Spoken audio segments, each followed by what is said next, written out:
Hello and welcome back to Sin Recap. Today we're diving into a 2013 action thriller called Homefront, starring Jason Statham. Heads up, spoilers are coming. The film kicks off with a biker gang, the Renegades, rolling up to one of their hideouts. The local DA is hot on their trail, but they slip inside where they run a secret meth lab. The gang's boss, Marcus T., meets with one of his crew, Jack Carver, to plan the transport of their drugs. They debate the logistics with Marcus's son, Leo, nearby. Suddenly, the DA storms the place, launching a raid to nab the gang. The DA's lead officer checks in on his undercover agent, revealed to be Jack Carver. Marcus realizes Jack's a mole and bolts with Leo. Jack hauls an injured agent to safety, but as they exit, the building erupts in flames. Marcus speeds off in a car, and Jack grabs a motorcycle to chase him down. They hit a police roadblock, forcing Marcus to turn back, coming head-on with Jack. Jack slides off his bike, firing shots that ignite the car. He approaches to arrest Marcus and shoots Leo in the legs to disarm him. Other agents arrive, ordering Leo to stand down, but he provokes them, leading to his death. Jack, shaken, feels the weight of it, while Marcus blames him for his son's deaths. Heartbroken, Jack leaves the scene. We learn he served in various agencies, and after closing this case, he quit the force. 2 years later, the story shifts to a school where Jack's daughter, Lily, plays alone. A bully, Tommy Klein, taunts her and shoves her down. She warns him twice before striking back, breaking his nose. Jack, now settled in a quiet Louisiana town where Lily's late mother grew up, is working on a carpentry project with his friend Nico when he gets a call from Lily's school. He races over and finds Tommy being patched up by a nurse in the principal's office. Tommy's parents demand justice, but Jack is approached by a teacher, Sarah Wells. Tommy's mom, Rita Bodine, confronts Jack, only to be pulled away by the sheriff. Jack talks to Lily, who explains the incident, and he blames himself for teaching her self-defense. Jack and Sarah share a moment, revealing Lily's mother passed recently, and Jack moved here for Lily's love of horseback riding. Outside, Rita sends her husband Frankie to attack Jack for Tommy's sake. Frankie challenges him, but Jack swiftly takes him down, embarrassing him in front of his family. The sheriff steps in to break it up and assures Jack he's not in trouble. He probes how Jack handled Frankie so easily, but Jack dodges, promising no more issues. He joins Lily, who says the teachers saw everything. Rita leaves with a menacing glare, and on their drive, she berates Frankie, calling him weak. Frankie claims he slipped, but Rita keeps insulting him, vowing to get her brother to deal with Jack. Frankie urges her to keep it in the family. We meet some lowlifes blasting music and using drugs. A ruthless dealer, Viper, storms in, demanding they kill the music and send a young girl away. He smacks one of them, warning them not to cook meth again, even for personal use, and threatens to torch them if they disobey. They scatter. Back home, Jack praises Lily's courage and says he's proud she stood up for herself. She teases him about Sarah. Viper heads home, revealed as Rita's brother. She begs him to intimidate Jack and Lily, and asks for drugs, being an addict. The next day, Jack spends time with Lily and visits her school, asking Sarah to help plan Lily's birthday. Sarah suggests he apologize to Tommy's parents to smooth things over. Jack drives to Frankie's workplace to say sorry, agreeing to apologize to Tommy and Rita too, aiming for peace. On his way, he stops at a gas station to refuel. Viper's crew shows up, harassing him for the pump before he's done. One shuts it off, demanding he pay despite not finishing.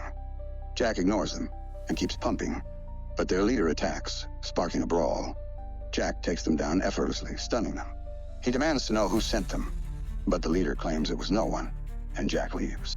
At his meth lab, Viper hears of the failed attack.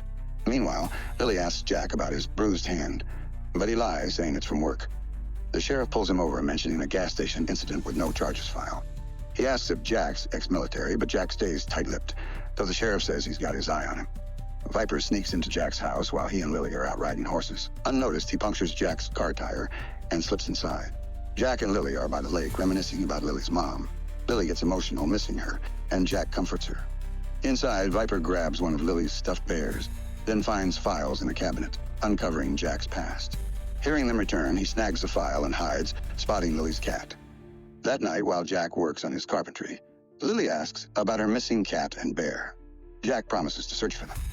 Viper, rifling through the files, discovers Jack's undercover role with the Renegades and Leo's death. Jack notices his slashed tire and finds the bear torn and tied to a tree. At a bar, Lena, Viper's girlfriend and a former Renegade associate, gets a call from Viper for a meeting. She agrees to meet him the next day. In the morning, Lena arrives and Viper shares Jack's past, including his role in Leo's death. Meanwhile, Jack confronts Frankie, warning him to stay away from his house, assuming he's behind the vandalism wall. Viper plans to hand Jack over to Marcus for a deal to distribute meth in Marcus's territory. Lena cautions that the renegades are untrustworthy, but Viper insists she meet Marcus's lawyer to seal the deal. Jack gives Lily a new stuffed bear to replace the damaged one, and they plan her birthday party, inviting her whole class. Lena delivers Jack's file to Marcus's lawyer, who passes it to Marcus. Furious, Marcus orders his lawyer to take Jack down at all costs. Jack and Lily meet Tommy and Rita, and during reconciliation, Lily invites Tommy to her party. Working with Nico, Jack learns the town's buzzing about his fight with Frankie. He mentions the break-in, but Nico doubts it was Frankie, pointing to Rita's involvement. Nico reveals Viper, a supposed boat mechanic, cooks meth and bribes the sheriff. He directs Jack to a cafe where Viper hangs out, but warns him to be cautious. At Lily's vibrant birthday party, most guests show up, but meanwhile the renegades meet Lena. Their leader, Silas, demands Jack's location, revealing they've hunted him for years. Lena mentions Viper's terms, but Silas refuses and forces her to reveal Jack's whereabouts. The party ends, and Lily's thrilled to see Jack chatting with Sarah. That night, Viper warns Rita to steer clear of Jack, but refuses her drug request. They argue as he urges her to get clean, unaware Tommy overhears. Jack calls his old DA contact to dig into Viper, learning about Lena's recent ties to Marcus. He requests her photo. At the cafe, Nico pointed out Jack spots Viper, who accuses him of attacking Frankie and Lily hitting Tommy. Jack demands Viper stay quiet about his past, calling out the tire slashing and bear vandalism as cowardly. He warns that anyone trespassing again will regret it, but Viper denies everything. Jack leaves, receiving Lena's photo and recognizing her with Viper. At Viper's boat shop cover, Jack investigates, finding meth cooking supplies and finished product. Using his DA skills, he rigs a bomb to detonate when the lights are flipped on. As he grabs Lily's cat, one of Viper's men holds him at gunpoint, but Jack disarms him. The cat bolts, and the gas station thug attacks Jack, mocking him and threatening Lily. Enraged, Jack frees himself, takes down the goons, and leaves with the cat. The renegades arrive at Viper's, demanding Jack's location. Viper, upset Lena brought them, gives directions but refuses to join, wanting to stay under the radar. They head to Jack's via the lake. Nico arrives to help with the horses but hears odd noises. The gang nears Jack's house and one investigates the horse's whinny. Nico ambushes him in the stable, but the man knocks him down. Nico stabs him with a pitchfork as he reaches for a gun. Jack, packing to relocate, hears Nico's warning shots. With the gang closing in, he hides Lily in the basement, telling her to stay put until he returns. Arming himself, Jack prepares as two men approach the front door. He shoots one, sparking a firefight. Lily's spotted and flees to the woods. Lena calls Viper, saying things went south. Jack fights off the gang, but one chases Lily. Jack shoots him before he can fire at her, saving Lily. Silas confronts Jack, while Lena convinces Lily to escape with her. Jack overpowers Silas, but Lena kidnaps Lily, leaving Jack helpless as they sail away. Police arrive, and Jack reports to the sheriff, spotting injured Nico and calling for medics. Lily calls, describing Lena, and the police suggest tracking her phone. Lena and Lily reach Viper's shop. Viper, furious at Lena for bringing a witness, grabs a gun to kill her. Rita and Frankie arrive, asking about shootings and Lily's disappearance. Viper denies seeing her. Rita hears Lily's voice and investigates, flipping the light switch and triggering Jack's bomb, destroying the lab. Rita tries to save Lily, but Viper, enraged, shoots Rita in the stomach and flees with Lily. Jack arrives, chasing Viper down the highway. Despite police roadblocks, Viper escapes via a bridge. Jack's car crashes trying to follow. Viper stops to confront Jack, and the sheriff orders his men to hold fire due to Lily's presence. As Viper aims at Jack, Lily distracts him by calling out. Jack uses the moment to attack, beating Viper mercilessly. He aims to finish him, but seeing Lily spares him, saying she saved his life.